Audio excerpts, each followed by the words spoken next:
So heto na mga kabowlers, Golden State Warriors, New Orleans Pelicans trade inilabas na at ang balita patungkol sa Miami Heat pwede pang sunggaban itong si D'Angelo Russell. Tara na't pag-usapan natin yan dito sa Basketball Hot Shots.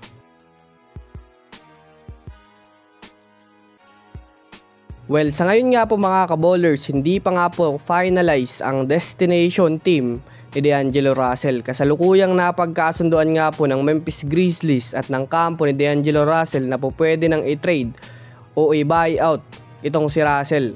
Kaya dito nga mas uminit ang usap-usapan na po pwede pa siyang sunggaban ng Miami Heat ngayon as a veteran minimum contract deal.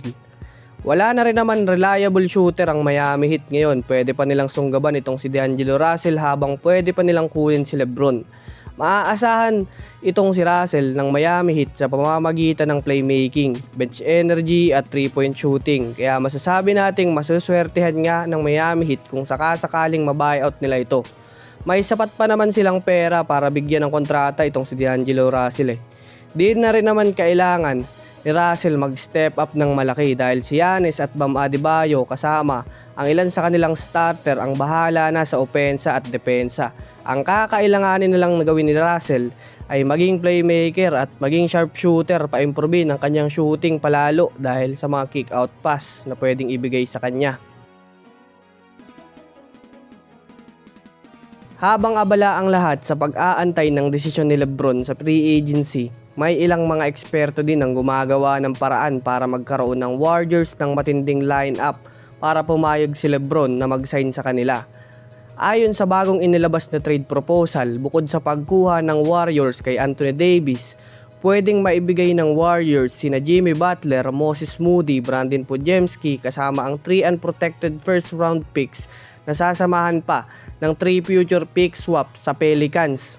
Habang sa Warriors naman mga kabowlers, makukuha nila itong sina Trey Murphy at Zion Williamson.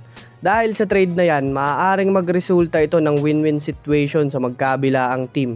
Sa parte ng Pelicans, magkakaroon sila ng focus na mag-rebuild ng panibagong lineup dahil na rin sa hindi na rin nagkiklik itong si Zion Williamson. Makakatulong ang pagkakaroon ng Pelicans ng panibagong player dahilan para magkaroon sila ng rebuild, reset at focus na maging maganda ang run nila sa NBA.